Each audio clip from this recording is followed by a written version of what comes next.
Thank you, Andy Hill, for joining us. I'll let you describe yourself and your writing, because you're one of our writers. So what sort of form does your writing take? How would you describe yourself as a writer? Excellent. We're off to a terrifying start already, aren't we?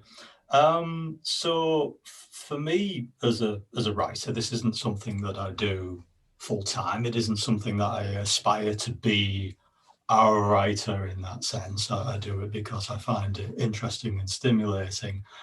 And inevitably, if there's anything that you do creative, you always find your own voice, and it develops over time as you do it. So you can't start off by saying I'm this or that and the other. And of course, it changes over time as well. But what I found that I was interested in doing, which is probably a little bit unorthodox, is I wanted to do something different every time, effectively, in what I wrote. People tend to write to a style, and they tend to write to characters and to general ideas, which in one thing is great because it enables them to build an audience. Well, if you're doing something different every time, your only audience you have is somebody who absolutely wants the unexpected to come out of you. So that's really what I'm about in terms of the writing style. As I say, it's not a full-time thing, and it's just something that I really want to do for kicks and to explore myself and what my capabilities are. So when we first met, you were actually introduced to me as a poet. Well, yes. And since then, so let us know a little bit about your poetry first. Yeah. To Harvey. Yeah, well, of course, you're introduced as a poet because that enables somebody to put a pigeonhole around you, which is quite sensible, and it's an absolutely tiny. If there was any way I would characterize myself, a poet is kind of none of it, really, to be honest. But one of the things that struck me when I started to write initially was, firstly, I don't have the patience to do long form. Particularly a lot of long form is dialogue led, and I'm crap at dialogue. So you want me, he said, she said, she said, she said, it just kind of switches me off. I'm not capable of it. So I tend to write more in a narrative style. So I kicked off with poetry, and I literally did this in a month. And the idea behind that was the beauty of kind of poetry is it really forces you to choose every single word. Mm-hmm. You know, you're not about getting up to, I need to do 5,000 words today, I need to do a 50,000 word novel or whatever it is. In poetry, it can be one word if you want it to be. The key thing is, does it convey some sort of message or put something across that you think has any kind of meaning, or you think somebody else might enjoy reading? So it kind of forced me to think very carefully about what I was doing, because most of my writing before that was the writing of business, as it were, mm-hmm. which is a very different form and has a very different purpose, because it's meant to not offend anyone and communicate a message that you hope is understandable to a wide range of people, a specific group of people. Whereas in your writing, you're trying to find someone out there, aren't you, who you don't really know. So I thought that was kind of an interesting test. And it also enabled me to get something out there really quickly into the open environment, which is a great opportunity also to understand that there isn't this massive public just waiting with bated breath for you to emerge as a writer, which is, I think, one thing that many people, I'm sure yourself, as a publisher and an editor, know. It's about managing people's expectations of what is or isn't possible from the get-go. Yeah, but doing it, and this is one of the things that we love about Harvey. So going on to Harvey, we very quickly roped you into writing for our Harvey Duckman series, and you're one of our mainstays now. So going from, the pressure's on, isn't it? Yeah. Yeah. I mean, obviously, I'm sure you'll talk in other parts of this film, and it all comes together about it. And for those, because I know the person on the other end of this line is going to be a little embarrassed and nervous about promoting it, but the Harvey Duckman series was an opportunity. And for me, in a couple of years, and this is one book missing from nothing, I've got stuff in all of these, which wasn't something I was expecting to do by any stretch of the imagination. And it was really about getting people to do short stories where they're not financially committed into a publisher, where they own their own content, And so long as it fits the sort of broad criteria that Jilly, who's our interviewer here, is looking for, she's looking to publish and bring in new skills from absolutely everywhere, not just in the Teesside area, but as you know, there's a very much a strong Teesside slant in terms of the author base from here. And I was kind of asked, look, we need something, get something done. And that's probably one of the most interesting motivators in writing is, you know, what actually gets people. If anyone's watching this and is thinking about writing, everyone's motivated in their own way. I think what you did is you set a deadline and said, I need something and I need something quickly. And you'd be amazed once you're under that pressure, things appear from nowhere. And it also forces you to publish because one of the problems, and we're getting a little bit of a tangent here, is everyone who writes anything, unless you're completely an egomaniac, you'll always question whether it's good enough. And to be honest, the only way to get better is to push something out there that maybe isn't your best work. And then it hopefully, fingers crossed, will get better with feedback.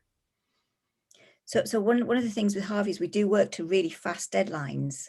So do you, I mean, I do sometimes sort of yell out to people, it's like, you've got a week. So you actually...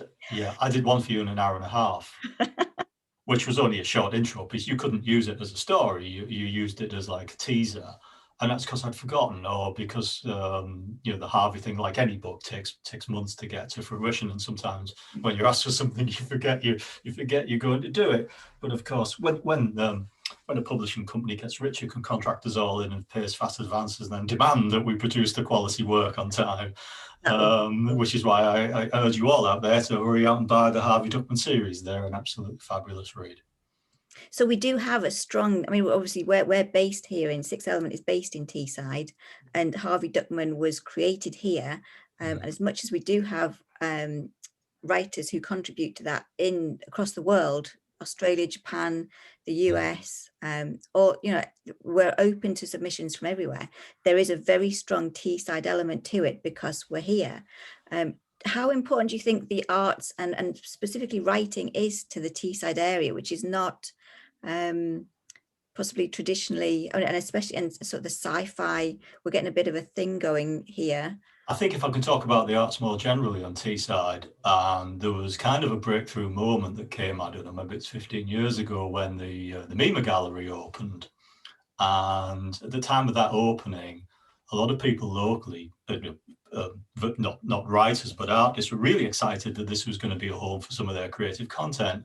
And kind of the message came across, no, we don't want any of you. We want to be recognized on a national stage or an international stage. So we're going to bring in creatives from actually anywhere but here. And I thought that was a tragic mistake because it was an opportunity to mix the two together. And I think the same with writing here. We've actually got a strong creative background in this area of people who've produced great content, but for whatever reason, they have never really managed to address the mainstream market from that. And I think a lot of that, if you think of other creatives, like you've got the music scene where Liverpool or Manchester became hip and hot, suddenly people realized that it was a profitable thing and they started to look for talent in that area. And I think as with writing, it's kind of important to lift that identity in that area. Going back to poetry, Hull did it with Philip Larkin. Essentially, it was one person who transmitted that message that being provincial doesn't necessarily mean that you're a hick, and it doesn't necessarily mean that you don't have a voice that transposes into other areas. So I think something like this is really important because we've got kind of local groups in more normal times where we're able to meet and exchange ideas with other people. And of course, exactly what we're doing now has enabled us to have that global reach as well, a combination of those two things. So yeah, Teesside is for me, it's a hotbed of this. What we do have is strong publishers such as yourselves that have that belief in local writers, but not just the determination that it has to be local writers as well. The danger is you can go the other way and become so parochial. Oh, well, if you're not from within 5 miles of the town of Billingham, then you don't count. It's not that either. So yeah, this is an important thing to raise awareness. Brilliant. I'm going to have to go on to the lockdown question, but it's specifically relevant to you. And this is why I wanted to make you the first interview that I did. Your story in the latest You tell me volume. that now. Oh, amazing. You tell me that now that I'm the first person. Oh dear me. I've got everyone lined up for tomorrow. Okay, yeah, sorry, the distance, sure, fire So away. 2020 was shocking for everybody. How did it affect your writing, and specifically writing that story that appeared at we put it at the start of the last volume 6 of Harvey Duckman was the last one that we brought out in 2020. See the image behind me for that fine book? Absolutely. Yeah. And your story just absolutely had to go right at the beginning of that book. So how did lockdown affect your writing, and where did that story, how did you feel writing that story? Two different subjects there, probably in a strange sort of way. The one is that the story that I wrote is called Distance. And obviously we don't want to give too many spoilers away here. We encourage you to sample the book.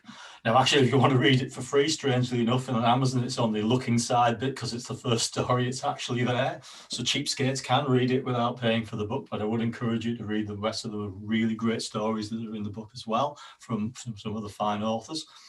But kind of it was about the idea that we become atomized in what we do in this kind of environment. And whilst that's necessary to do what we're doing at the moment, the danger in the long term is that we then develop some very set ideas about other people and the outside world and the level of risk that it poses to us. And in the long run, we could engage in some pretty kind of strange behaviors. And this is set in the scene of people essentially living in these closed biodomes and trying to exchange with other people goods and services at a distance, whilst spoilers, we won't go any further than that.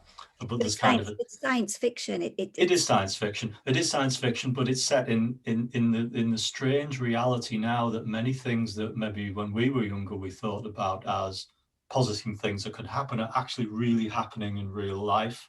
So we really are separated from each other by a virus that's dangerous. We really are using technology as a means of communication. We really are becoming very into camps now. People split into, they're very unwilling to get the other person's point of view.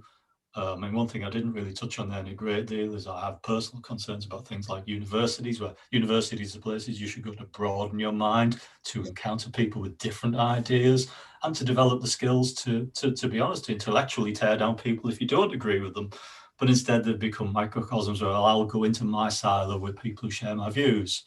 And I'm not interested in other people or their views whatsoever. And that's very dangerous for us as a civilization, that we're just pitted against each other for some of the most bizarre reasons.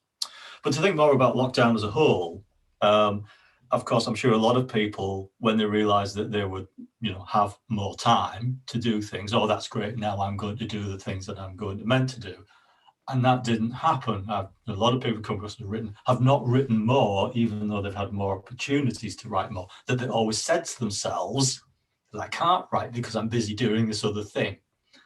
And I think what I realized from that is that the motivation that you need to make you do something is often not what you think it is. And this lockdown's enabled me to understand that the motivation to create is not the absence of time, it's other factors, whatever they may be. And I think for anyone who's wanting to create and finding that they're having a difficulty doing that, that's probably because they're misunderstanding themselves why they're not doing it and what's holding them back. Yeah, absolutely. We're about done. So is there anything that you'd like to add? No, I mean, other than to say to people, whatever you want to do, that you have a hankering to do it, as long as it's legal and it doesn't hurt somebody else, what's stopping it? Absolutely. And it is legal and hurting other people, then you better damn well stop it now. No, but that's been brilliant, and thank you so much. Thank you. Thank you for joining us. You're welcome. We'll talk soon. Take care. See you later. Bye, everybody.